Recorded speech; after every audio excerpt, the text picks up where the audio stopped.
자, 그 다음에 이런 이제 범죄가 발생하게 되면 뒤처리가 어떻게 되느냐? 뒤처리가. 자, 매매해서 가짜 사기꾼이 집주인인 것처럼 매매해가지고 등기도 다 넘어가요. 등기 잔금 받기 전에 도망가는 친구도 있고요. 계약금, 중도금 이렇게 받고 잔금 치를 때는 뭐 이제 잔금을 더 받고 싶죠. 잔금이 많으니까 더 받고 싶은데 그때는 뭔가 탄론할 것 같기도 하고 그 다음에 등기권리증 같은 걸 또 제시해야 될 것 같기도 하고 하니까 계약금, 중도금 받고 튀는 친구들도 있고요.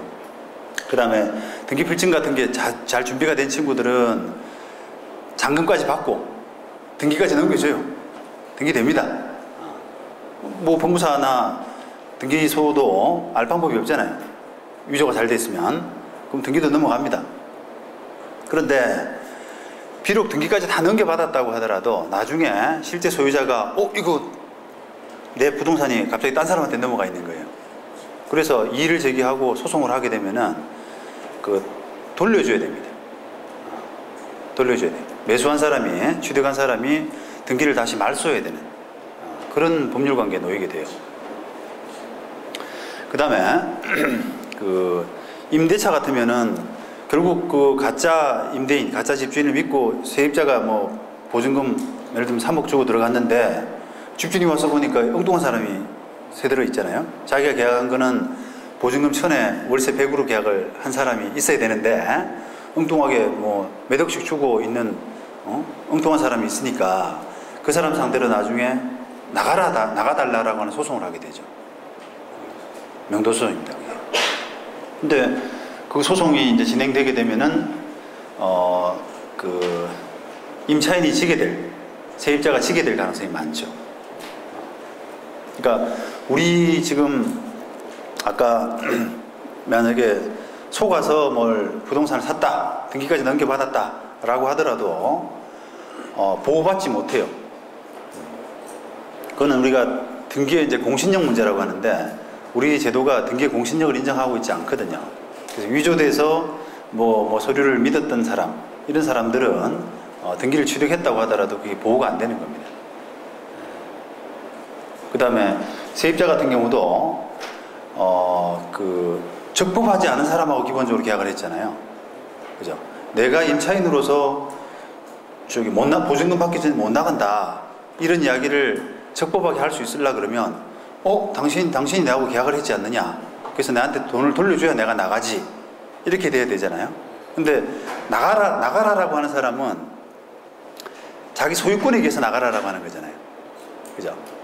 왜냐하면 진실한 소유자니까 소유권에 의해서 나가라 그러면 거기에 대한 항변이라고 하는데 임차인이 항변을 해야 돼요. 법적으로 항변을 보증금 줘야 나가지, 이렇게 되려 그러면 보증금 줘야 나가지라고 하는 거는 임대차 계약이 적법하게 성립됐기 때문에 임대차 계약에서 정한 보증금을 돌려줘야 나가지, 이렇게 되는 거잖아요.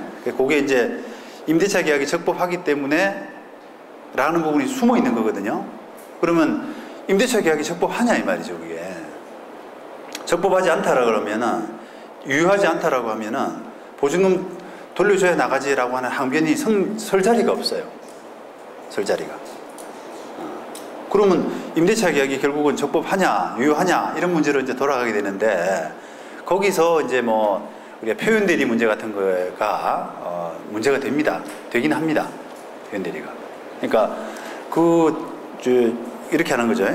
대리권이란 말은 들어보셨죠? 대리권. 임차인 입장에서 너 집주인 진짜 홍길동이 너 사기꾼한테 대리권 줬지 않았느냐? 말은 안 되겠죠, 그죠? 그 줬을 리가 있나요? 보증금 1000 주고 들어온 사람 사기꾼한테 보증금 3억 주고 임대차 계약을 하라라고 하는 대리권을 줬을 리가 없잖아요. 말이 안 되는 거죠. 그러면 그 대리권 주장은 말이 안 되는 거고, 그 다음에 또 하나 할 수 있는 부분은 표현대리 주장이라고 해서 내가 믿을 수밖에 없지 않았느냐.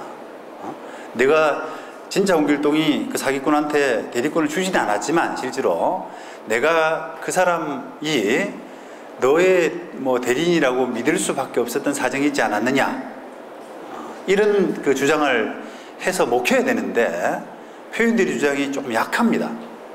약해요. 왜냐면은 준 게 없거든요. 집주인 입장에서는 뭐 그 다른 사람이 혹할 수 있도록, 다른 사람이 오해할 수 있도록 그 3억짜리 임대차 계약을 하는 것에 대해서 저 사람이 권한이 있다라고 오해할 수 있도록 할 만한 행동을 한 게 별로 없어요. 대부분은 그냥 그 사람도 그냥 모르고 그 월세 계약 체결한 것밖에 없는 겁니다.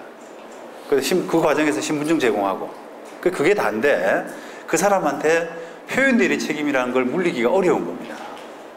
그러다 보니까 실무상으로는 임차인이 거의 질 가능성이 많아요. 거의 질 가능성이. 그러니까 다시 말하면 나가야 될, 사기꾼은 도망가고 그 실제 집주인이 나타나서 이전 등기 돌려달라, 말소해달라, 또는 세입자한테 나가라, 이런 소송이 벌어질 때 실제 집주인의 상대방이 매수인 내지 임차인이 재판에서 질 가능성이 거의 태반입니다. 거의 태반이에요. 물론 그 사람들도 이제 그 피해자이기 때문에 집주인이 예를 들면 뭐 월세 계약 해가지고 보증금 받아놓은 게 좀 있지 않습니까? 그런 부분이라든지 하는 부분이 좀 남았으면 그거를 이렇게 좀 보전해주는 방식으로 할 수는 있을지언정 대부분의 본인이 그 손해본 금액을 거의 돌려받지 못하는, 대부분을 손해보게 나오게 되는 그런 구조인 거예요. 그래서 이 신분증 위조 이런 부분에 대해서는 누가 걱정을 해야 되냐면 바로 들어가는 사람, 그러니까 우리가 권리 취득자라고 표현합니다.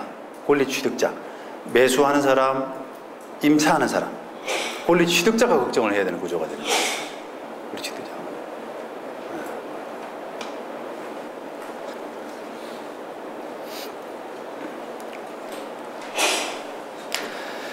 자, 그래서 권리 취득자가 지금 이제 이런 부분에 대해서 신경을 좀 많이 써야 되는데, 자, 그러면 이제 어떻게 하면은 이 신분 확인을 할 수 있을까?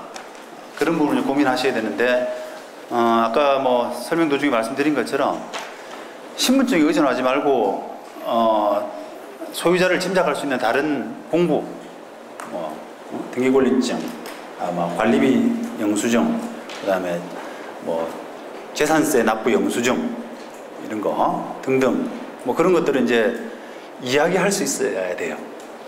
거래 문화가 선진화되고 고도화되려면 이야기할 수 있어야 됩니다. 가져와 보세요. 당당하게 이야기를 해야 돼요. 근데 지금까지 우리 문화는 약간 그 계약 문화, 엄격한 계약 문화라기보다는 정적인 문화가 좀 많아요. 뭐 왠지 그 이야기 하기가 좀 이렇게 낯간지럽다. 저 사람이 기분 나빠하지 않을까. 그런 이제 좀 그 인간적인 그런 부분에 많이 연연들 하시고요. 그 다음에 또 부동산을 대체로 가진 사람이 우위였어요. 부동산을 가진 사람이.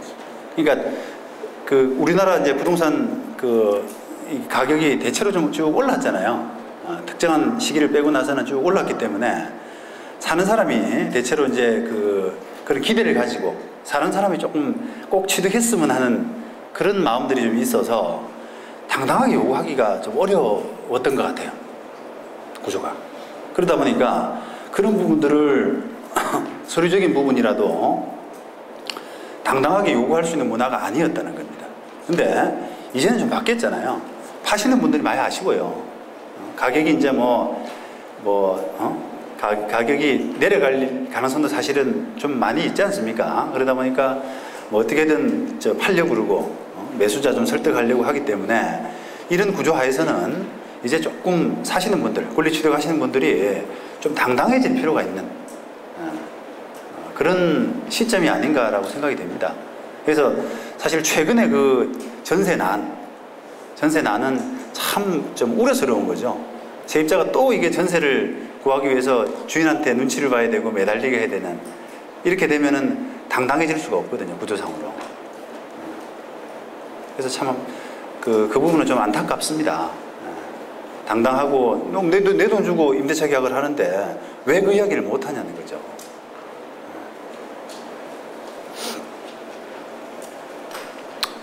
그다음에 이제 그 밖에 그 뭐 이웃집 확인이라든지 뭐 주변의 지인들 이런 것들을 통해서 확인해 볼 필요도 있고요.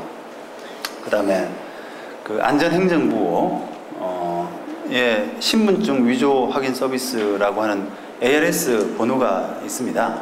그래서 그런 부분도 좀 확인해 보실 필요가 있고, 근데 그거는 이제 그 중개업소 분들은 많이 알고 계신데, 그게 단점이 뭐냐면은, 그러니까 신분증 위조가 그냥 아무 백지 상태에서 위조를 하는 것이, 백지 상태에서 위조를 하면은 만약에 이제 엉뚱한 사람 있잖아요.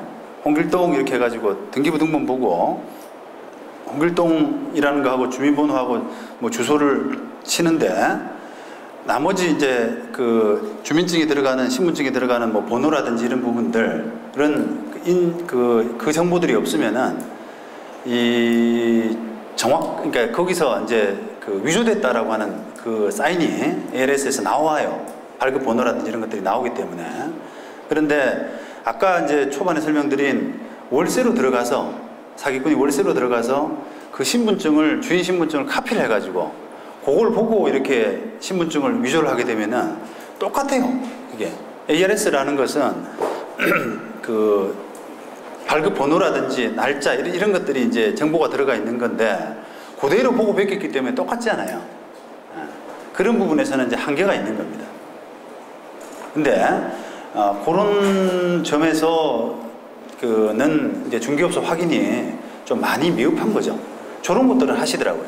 그러니까 저런 것들은 이제 그 집주인을 기분 나쁘게 하지 않기 때문에 겁이 나니까 이제 몰래 ARS로 이렇게 확인하고 하시는데, 그거 가지고는 역부족인 겁니다. 그 다음에 그 이제 등기부상 소유 명의자 앞으로 계좌로 돈을 송금하는 방법, 이런 부분도 하나의 대책이 될 수는 있습니다.